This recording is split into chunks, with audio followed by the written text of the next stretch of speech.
Ma'am सबसे पहले तो हमको इस बात का तकलीफ है कि लोग ये पूछ रहे हैं कि आप मांग क्यों रहे हैं, और हम लोग ये सोच रहे हैं कि बाकी लोग आवाज क्यों नहीं उठा रहे हैं। शिक्षा, अगर आप किसी चीज को शिक्षा देंगे, एक हायर एजुकेशन लड़का करता है, 4 4 साल अगर स्टडी कर रहा होता है, और उसे अपने रिजल्ट्स के लिए अगर ट्विटर पे कैंपेन चलाना पड़ रहा है, इसका मतलब सिस्टम काम नहीं कर रहा है। हम लोगों ने मिलियंस में ट्वीट किए, और मिलियंस में ट्वीट करने के बाद अगर कोई उधर से रिस्पॉन्सिबल जवाब नहीं आएगा, तो फिर हम लोग को दोबारा ट्वीट करना पड़ रहा है, मोदी जी जवाब दो।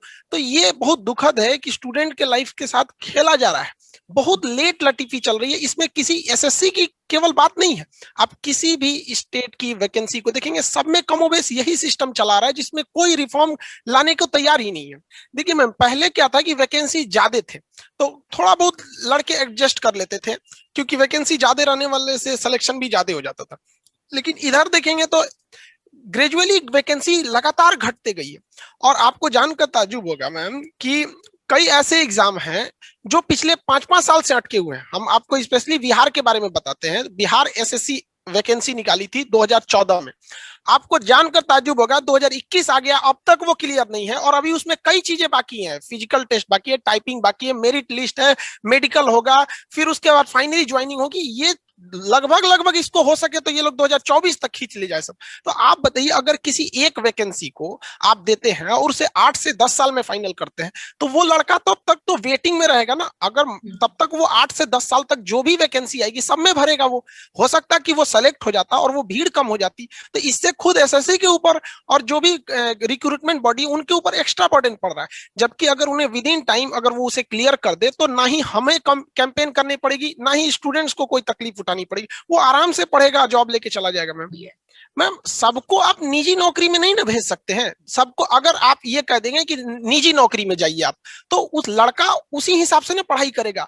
लड़के ने तो पढ़ाई किया है सरकारी हिसाब से, उसने हिस्ट्री, पॉलिटी, ज्योग्राफी, रीजनिंग ये सबको तैयारी करके हिसाब से रखा है। अगर उसको पहले ही गवर्नमेंट कह दे कि हम नहीं दे सकते हैं, तो वो लड़का निजी नौकरी के हिसाब से, कंपनी के रिक्वायरमेंट के हिसाब से अपने स्किल को डेवलप करेगा। अब एक लड़के ने रीजनिंग को, मैथ्स को, इंग्लिश को, जीएस को स्ट्रॉन्ग करके रखा है, अब वो जाएगा टीसीएस में जॉब लेने, वो पूछेगा तुमने ये पढ़ के लाया, इसका हमारे यहाँ जरूरत नहीं। तो जिस जैसे आप अगर क्लियर कह दीजिएगा कि नहीं हम नहीं दे सकते, तो लड़का वहां भी जाएगा, शिफ्ट हो जाएगा। लेकिन ये दो दो रणनीति होती है ना, लड़के मझधार में फंसे हुए हैं। आप नहीं दीजिएगा तो बेचारा जाएगा ही जाएगा, भूखे तो मरेगा नहीं वो, या सुसाइड तो नहीं करने का वो।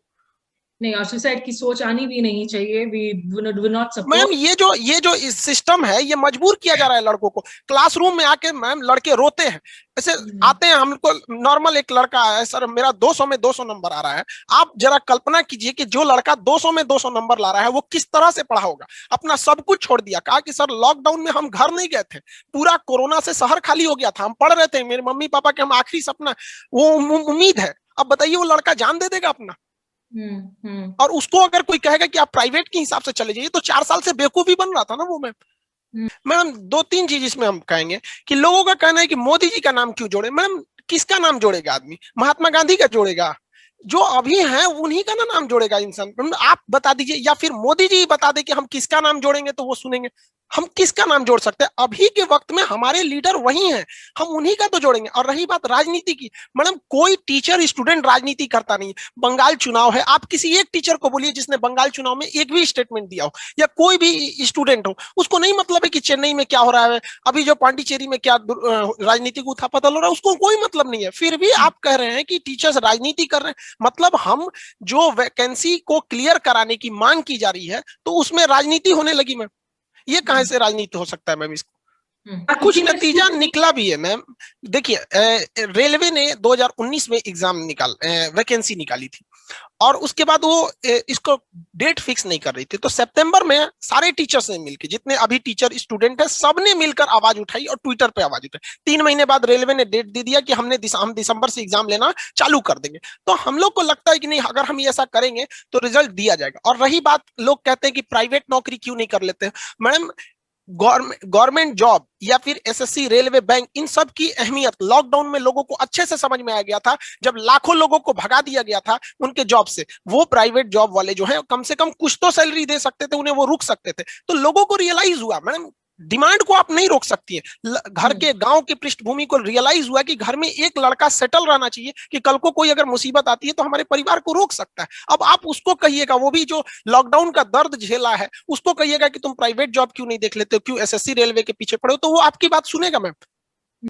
मैम इसमें ना दो, रही बात आप बिहार की कही, मैम सबकी यही प्रॉब्लम है। उत्तर प्रदेश की बात करते हैं, 2016 में एसआई की वैकेंसी आई थी, उसके बाद से काफी कोर्ट कचहरी भी हुआ था, तो गवर्नमेंट ने हलफनामा भी दिया था कि हम हर साल वैकेंसी निकालेंगे। अब वैकेंसी आ रही है 2021 में, और उत्तर प्रदेश में कह दिया गया है कि दरोगा का फॉर्म मैक्सिमम 28 साल तक एज के लड़के भरेंगे। आप बताइए 2016 के बाद जो लड़के का एज होगा 27 साल, वो तो अब ओवर एज हो गया। किसकी गलती है? सिस्टम की गलती है। उसका ओवर एज कैसे हो गया? आपने 4 साल 5 साल बाद वैकेंसी निकालना छोड़ दिया। उसके बीच में तो जो लड़का 25 साल का था उसने भी ओवर एज हो गया। ये हर स्टेट की प्रॉब्लम है मैडम, राजस्थान में उठाइए, रीट पटवार हरियाणा उठा लीजिए, हर जगह का प्रॉब्लम है। और रही बात पॉलिटिकल क्या चीज है, कौन सी गवर्नमेंट आती है, देखिए मैम बात आती है कि आप उसको वरीयता क्रम में उसे प्रेफरेंस दे रहे हैं या नहीं दे रहे हैं। इन्हें कोई स्टूडेंट्स के या इस जॉब को कोई प्रेफरेंस ही नहीं दे रहा है मैडम। जैसे आप देखेंगे कोई भी चीज अगर गवर्नमेंट उसे प्रेफरेंस दे कि नहीं हमें ये चीज करनी है, तो वो हो जाती है, चाहे वो किसी चीज के मैटर को लेके सीबीआई जांच हो या फिर किसी चीज को। आप प्रेफरेंस किसको दे रहे हैं, ये डिपेंड करता है। और रही बात नौकरशाही की, तो मैडम ये जो जो कर्मचारी बैठ गए हैं लोग, सबसे बड़ा चीज क्या, ये इनके ऊपर कोई अकाउंटेबिलिटी नहीं है। हम वैकेंसी क्लियर कराएं नहीं कराएं, इनको कोई जवाबदेही नहीं बन पाता है। ये सबसे बड़ी समस्या, एक मोरल रिस्पॉन्सिबिलिटी खत्म होती जा रही है एसएससी वालों की। आप जैसे देखिए कोई किसी एक पॉलिटिकल पोस्ट को खाली हो जाता है, तो वहां 6 महीने के अंदर उपचुनाव करा लिए जाते हैं। यहाँ पे 5-5 साल तक कोई पता नहीं चल रहा है, और हम अपना अधिकार मांग रहे हैं। ये स्टूडेंट कह रहे हैं कि आपने हमसे फीस लिया है, फॉर्म भराने का पैसे लिए हैं, 600-600 रुपया 700-700 रुपए लिए हुए, वो ऐसे नहीं मांग रहे हैं अपना अधिकार। और आपको अगर नहीं लेना है तो पैसे लौटा दीजिए आप। मैंने रखता है मैडम 500 लड़के, आप मतलब ये गांव देखिए 500 रुपए उस बेचारे का पॉकेट खर्च आता है। हम बहुत से ऐसे लड़कों से मिले हैं जो कहते हैं कि सर, हम लोग के पास आते हैं कि सर डेट खत्म हो जाएगा, कुछ पैसे दे दीजिए। सोचिए मैडम, ये देश की हकीकत है कि 500 रुपए उसके पास फॉर्म भरने का नहीं होता है, आता है कि सर पैसे दे दीजिए। और उसका पैसे रख के अगर कोई कहता है कि 5 साल 6 साल तक कुछ नहीं होगा, मैडम ये क्या कर रहे हैं? अंग्रेजों को तो ये लोग, हमको लगता है कि एसएससी और ये नौकरशाही जो है, ये अंग्रेजों का भी रिकॉर्ड तोड़ना चाहते हैं अत्याचार के मामले में। मैडम हम क्या कह सकते हैं इसमें, खुद इंसान अंदर से टूटता हुआ लगता है पढ़ाने के बाद। मतलब क्या कर सके, लड़के एकदम मन से पढ़ते हैं, पढ़ाई करते हैं। गवर्नमेंट को भी इसमें आना चाहिए, सामने खुल के आना चाहिए गवर्नमेंट को। हम क्या करें, हम आपके अपने हैं तभी तो मांग रहे हैं, वरना हम लोग किसी दूसरे से कहां जाएंगे मांगने। चाहे जो भी स्टूडेंट, जो भी टीचर है, वो एक रिफॉर्म चाहिए। आप हमसे कहिए कि भाई हम लोग को पता है कि कहां कहां गलतियां हो रही होती है, बट एक बार गवर्नमेंट एक डेलीगेशन कर दे कि भैया 10-15 लोग इस बोर्ड मेंबर बन जाओ, कि यहाँ आप किसी टीचर को सेलेक्ट कर दे, गवर्नमेंट खुद ही सेलेक्ट कर दे, उसमें गवर्नमेंट की बॉडीज भी रहे, यहाँ से कुछ एक स्टूडेंट्स के भी कुछ रिप्रेजेंटेटिव रहे, टीचर्स के रहे, वो अपनी बातों को रखेंगे कि कैसे किसी चीज को स्मूथ किया जा सकता है। नहीं तो ये परंपरा चलती जाएगी चलती जाएगी। ये हम लोग भी नहीं चाहते हैं कि ट्विटर पे ट्रेंड कराया जाए, पूरी दुनिया देखे कि भारत की समस्या है। हर व्यक्ति को अपने देश से स्वाभिमान होता है, ऐसा नहीं कि हमें नहीं है, बट पानी जब सर से ऊपर चली जाती है तो क्या करेंगे मैडम।